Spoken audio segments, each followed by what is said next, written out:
Hi everyone, it's Roger and Abe here from DisKingdom.com, and in this video we are going to be discussing Tron 3 and its cancellation. So I'm going to throw this one straight over to Abe because this is brand new news since I woke up this morning. Yeah, it's kind of sad. Variety.com confirmed it, and then a lot of other news sites picked it up. But it seems that Disney has decided to unplug, quote, Tron 3.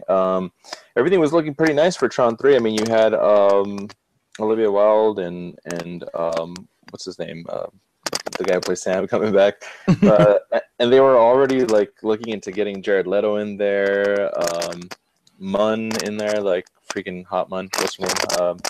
But anyways, and it just turns out, no mic, you can't hear it? Yeah. Yeah, someone's moving around. Should I say that again? Anyways, they had some really good actors coming in, like I said, Jared Leto, and it turns out because Tomorrowland, even though I thought it was a good movie, it just didn't do so well in the box office, and it looks like Disney doesn't want to risk having another bad box office hit in their I don't know, their fiscal year or whatever. So, looks like Tron 3 is unplugged.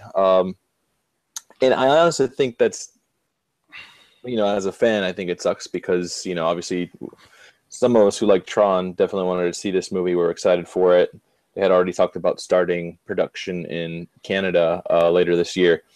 And no, it's just, it's kind of depressing because, like I said, a lot of people wanted to see Tron 3. Yeah. Do you think they've maybe done a little bit of research in that since they announced Tron 3, that maybe hasn't been the buzz that they were hoping for? No, absolutely not. In fact, what I think it is when Tron Legacy came out, the second one, it did 400 million, which is still awesome as far as movie box office goes, but it wasn't good enough for Disney. Disney wanted more from it. So I guess they're seeing it as a possible risk of them not making a big return as they wanted. And another thing that's kind of affecting this is because, they don't see the Marvel movies or the Star Wars movies in the same category because these are the movies that are coming out of Walt Disney Pictures. Yeah. So because Maleficent is doing good, Cinderella did good, and then they're seeing, well, wait, we still have Jungle Book coming out. We still have the Alice in Wonderland movie coming out. We're working on Beauty and the Beast. They're trying to bank on what they think is obviously going to be less cost and bring in more profit, which, of course, Disney's a business and we get it. But I had a feeling, or at least me personally as a Tron fan, I had a feeling that the third Tron was going to be big, especially if they were going to bring in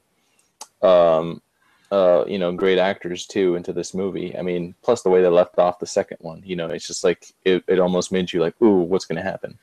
Mm. So, but it's kind of sad. Well, hopefully maybe this is just maybe it's a publicity stunt. Maybe they're just trying to get people to I don't know, be all depressed or get hype in the media. But I don't know. I definitely see Tron Gate starting all over again. That's for sure.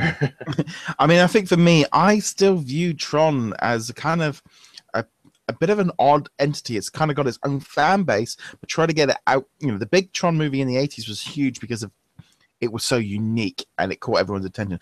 Tron Legacy to me just didn't catch my attention. I don't have that same affection for Tron that a lot of people that I know do. And in all honesty, it's like, well, I think it would have been good to have it out to maybe finish off the story. But maybe, just delay it a little bit because they waited 20 years from Tron to Tron Legacy. So they could always wait a bit longer.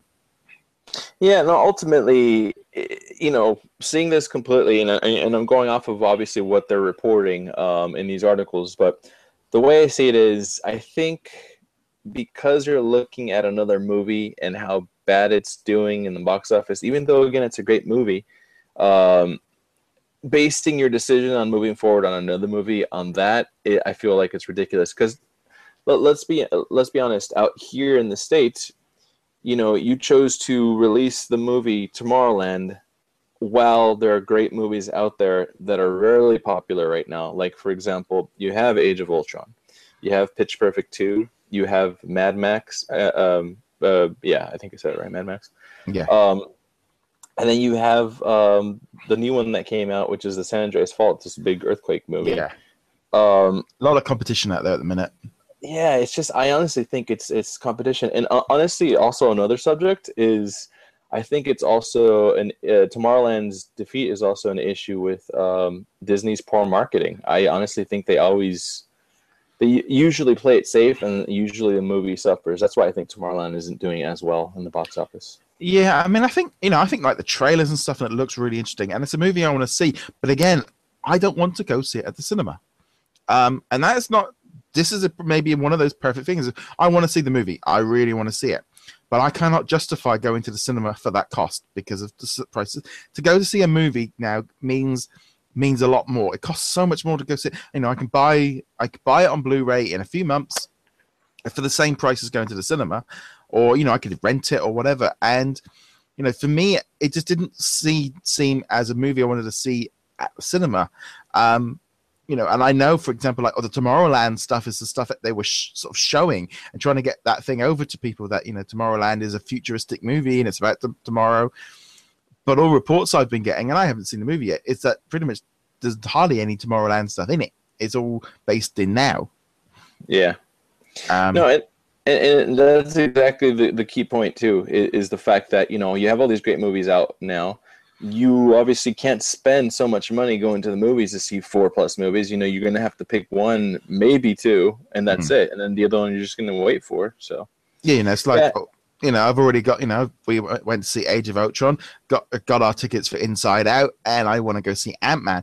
I want to go see Jurassic World, but my wife's a bit like this, so therefore that's instantly now. Well, we're not going to go see that, and that is the thing I think with cinema and.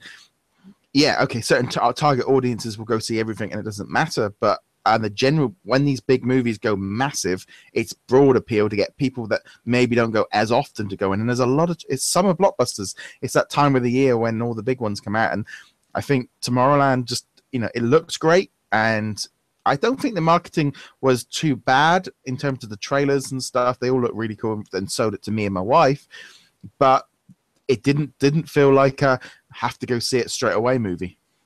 Yeah.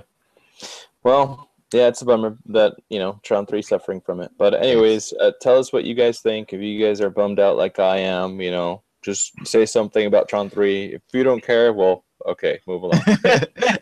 Okay, guys, thank you again for watching. Be sure to hit that subscribe button, and we shall see you guys in another video.